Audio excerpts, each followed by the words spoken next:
Hi guys, तो आज हम बात करने जा रहे हैं क्लासिफिकेशन ऑफ स्केफोल्ड। ठीक है, यानी स्केफोल्ड क्लासिफिकेशन पर हम बात करने जा रहे हैं। जनरली स्केफोल्ड कितने टाइप्स के होते हैं, अगर आप गूगल वगैरह में सर्च करेंगे या अलग अलग यूट्यूबर का वीडियोस देखेंगे या अलग अलग बुक देखेंगे तो आपको अलग अलग टाइप्स मिल सकते हैं। बट हम यहाँ एग्जैक्ट कोई टाइप नहीं बताने जा रहे हैं, हम एक एक करके सारे जो जनरली स्केफोल्ड यूज़ होते हैं मैं एक एक करके आपको पढ़ाने की कोशिश करूंगा और इस तरह से फिर मैं लास्ट में बताऊंगा सारे स्केफोल्ड के टाइप्स को पढ़ाने के बाद कि जनरली इतने तरह के स्केफोल्ड होते हैं। लेकिन 3 basic types of scaffold are self supported scaffold, suspended scaffold and supported scaffold. ये जो 3 कैटेगरी किया गया है ना, एक्चुअली ये एक उनके बनावट के हिसाब से, यानी वो किस तरह से उसका स्ट्रक्चर और ढांचा को तैयार किया जाता है उसके हिसाब से। तो सेल्फ सपोर्टेड स्केफोल्डिंग का मतलब होता है जो स्केफोल्ड जमीन से खड़ा किया जाता है। कहां से किया जाता है? जमीन से। इसको हम लोग इंडिपेंडेंट स्केफोल्ड भी कहते हैं। इंडिपेंडेंट, जो जमीन से खड़ा किया जाता है। और इससे पहले जो वीडियोस आप लोगों को बताया गया, पढ़ाया गया, दिखाया गया, पार्ट्स, कंपोनेंट्स वगैरह, वो एक्चुअली सेल्फ सपोर्टेड ही था, वो एक्चुअली इंडिपेंडेंट ही था, जो जमीन से क्या होता, तैयार होता है और जमीन पर ही उसकी कंप्लीट लोड होती है। उसके बाद है सस्पेंडेड स्केफोल्ड, जो हम लोग किसी स्ट्रक्चर के सहारे क्या करते हैं, उसको तैयार करते हैं। यानी बीच स्ट्रक्चर में क्या करते हैं, उसको हम लोग प्रोजेक्ट करके उसको हम लोग क्या करते हैं, तैयार करते हैं, खड़ा करते हैं। ठीक है, उसके बाद अगर हम बात करें सपोर्टेड स्केफोल्ड की, ठीक है, तो सपोर्टेड स्केफोल्ड की बात ये हम करेंगे कि रस्सी के सहारे, स्लिंग के सहारे एक स्केफोल्ड हम लोग क्या करते हैं, तैयार करते हैं। तो इस तरह से स्केफोल्ड की कैटेगरी कितनी हो गई? 3। एक ग्राउंड लेवल से तैयार किया जाता है जो सेल्फ इंडिपेंडेंट कहलाता है, और दूसरा हमारा जो दीवारों में, बीच दीवारों में उसका पाइप डाल करके वहीं से खड़ा कर लिया जाता है, उसको जमीन से कोई मतलब नहीं रहता है। और एक जो रस्सी और स्लिंग के सहारे उसको क्या किया जाता है, टांगा और लटकाया जाता है। तो ये क्या हो गया हमारा स्केफोल्ड का, क्या हो गया ये, हाँ, टाइप्स हो गया। ठीक है, अब हम आगे बात करेंगे कि scaffolds are classified by the according to their purpose for use each.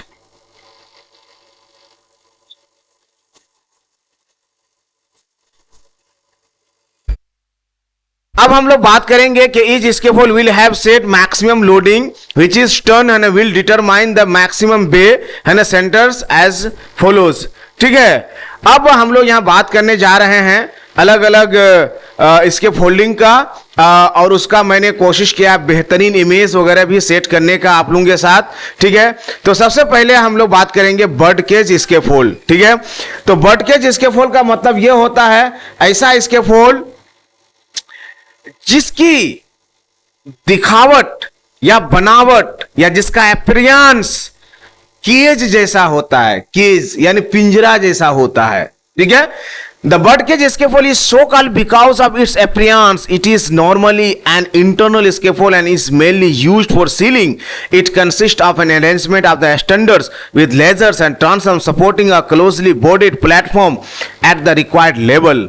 यहां कहना चाहते हैं कि ये एक्चुअली घर के अंदर क्या किया जाता है, तैयार किया जाता है ये स्केफोल्ड। ठीक है, और इसके अंदर भी सब कुछ, यानी जो भी चीजें होती हैं, जो स्टैंडर्ड्स हैं, लेजर्स हैं, ट्रांसम हैं, वो सारे मतलब क्लोजली क्या है, इसको है ना बनाया जाता है।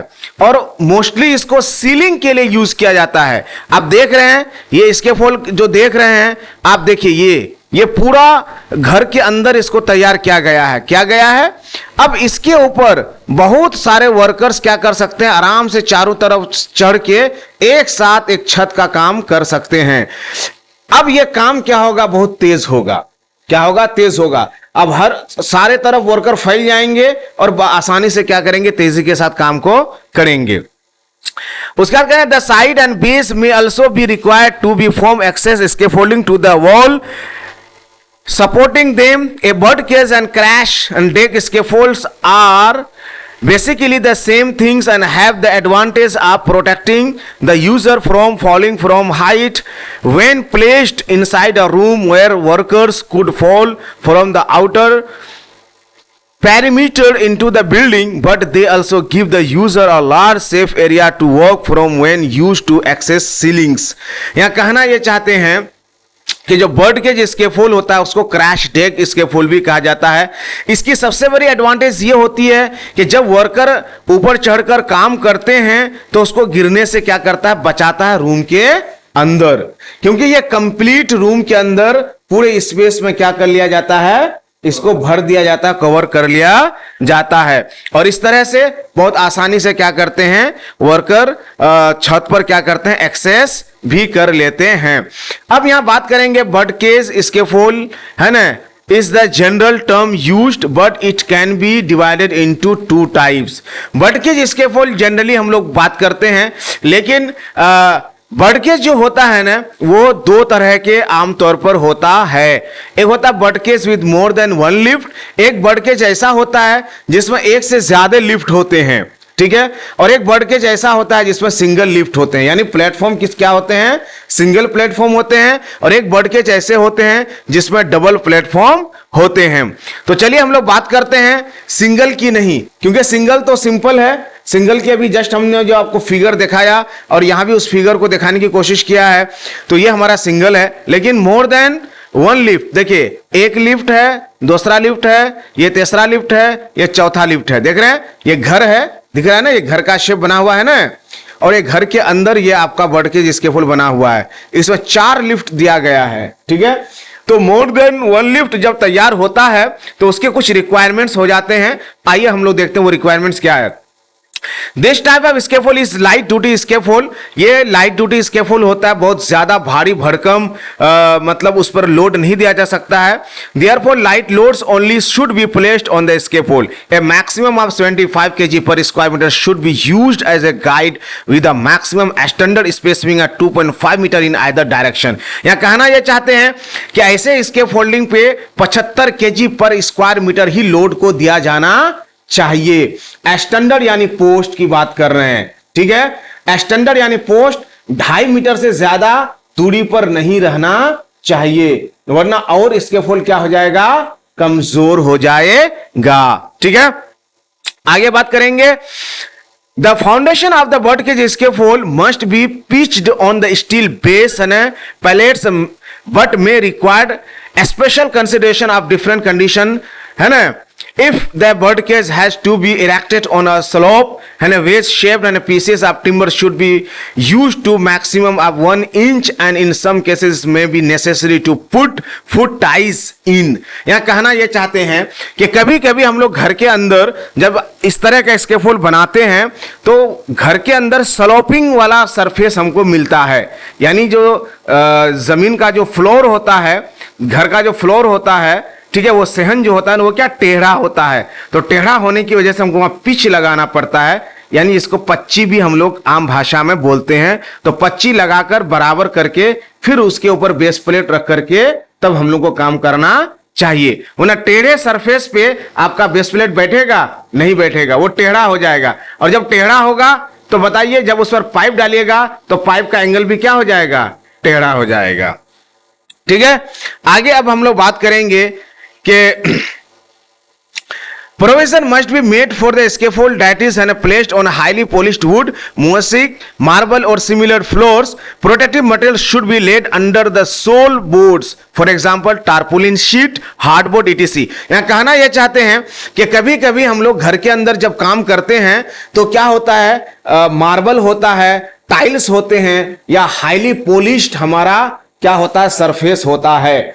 अगर उस पर स्केफोल्ड का बेस प्लेट या सोल बोर्ड अगर हम रखेंगे तो उसको क्या कर देगा, डैमेज एंड खराब कर देगा। इसीलिए हम जरूरी होता है कि नीचे क्या कर देंगे, टारपुलिन शीट का मतलब होता है चट वगैरह, है ना, बोरी वगैरह या कूट वगैरह, ये सब रख करके हम लोग काम को करेंगे। ठीक है, base plate should be nailed or screwed to the sole board to prevent movement at the base of the scaffold bearing in, है ना, माइंड है ये, मीना नहीं, एक्चुअली टाइपिंग एरर है, mind the type of scaffold used, है ना।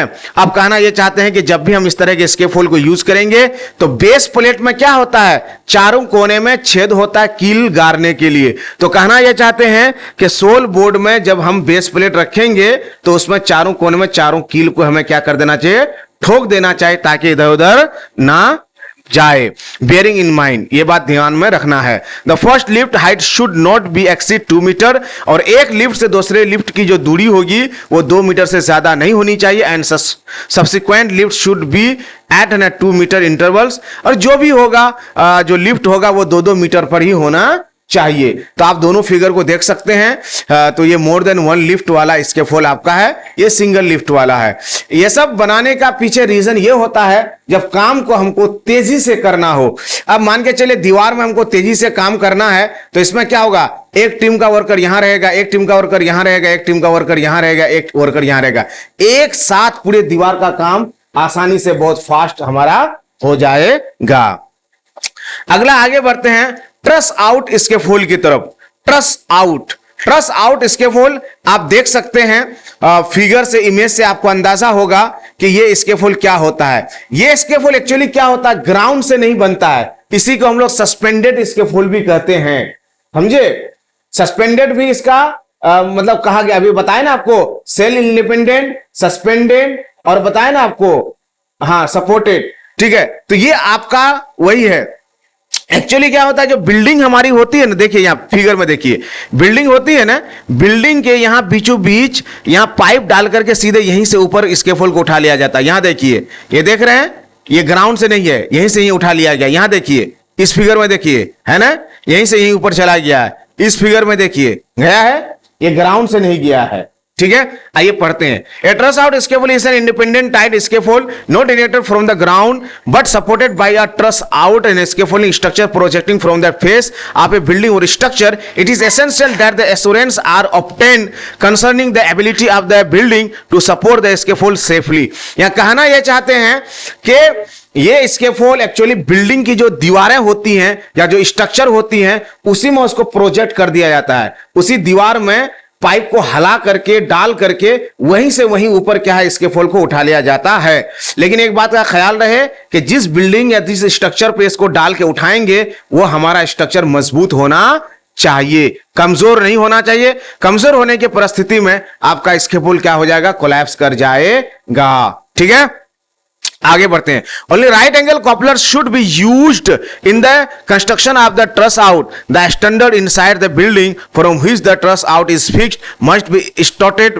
Between floor and ceiling and firmly secured to prevent displacement. Timber sole plates and head plates must be used to distribute the loads. Tubes projecting from the build up inside the scaffold, the horse, are known as the needle transoms and must be secured with the right angle couplers and when possible rest on seals and be right up against reveals.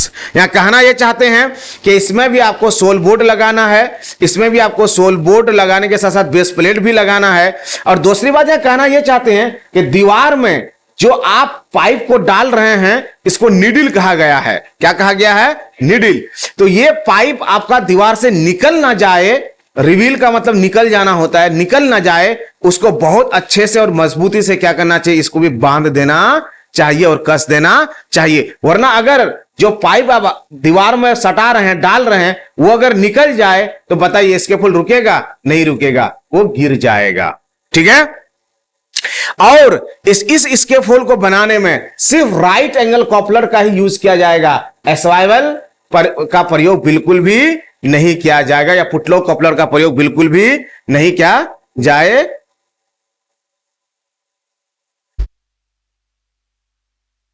क्या जाएगा। ठीक है, आगे हम लोग बात करेंगे that the tie tubes and must always be fixed at the back of a window or opening with the right angle couplers. The inner and outer ledger should be fixed to and on top of the needle transom with right angle couplers, and the scaffold should be erected in accordance with the same recommendation as access scaffold. The maximum height for thrust out scaffold is 12 metre. यहाँ कहना ये चाहते हैं जो rule and regulation होते हैं वो सारे रूल एंड रेगुलेशन जो एक नॉर्मल स्कैफोल्ड का होता है, सारा रूल एंड रेगुलेशन हमको इस वाले स्कैफोल्डिंग में भी क्या करना है, फॉलो अप करना है। दूसरी बात कि 12 मीटर से ज्यादा हाइट इस स्कैफोल्ड की नहीं होती है। The first lift above the truss out है ना should be tied back to the building, the ties at higher levels and should be distributed at the same frequency as for ground based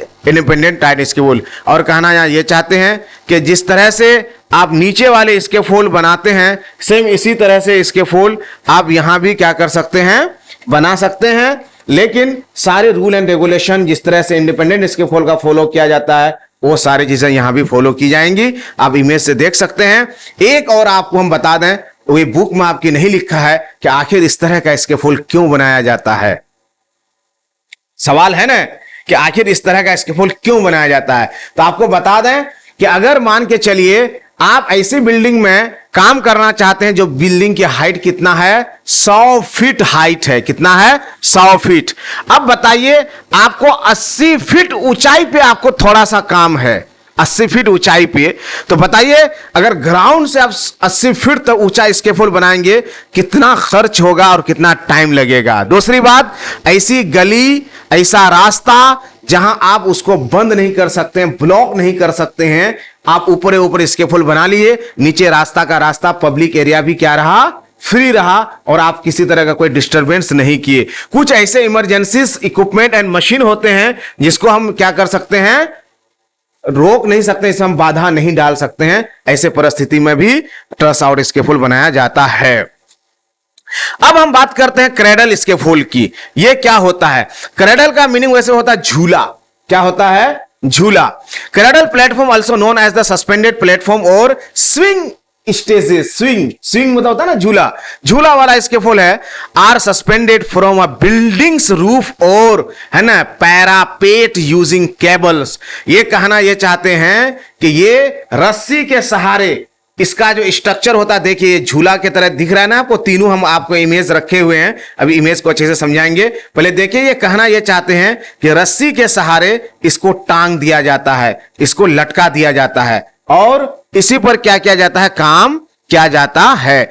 These platforms are adjustable and can be moved horizontally and vertically। ये adjustable होता है, vertically और horizontally दोनों तरफ आप move भी कर सकते हैं। ठीक है।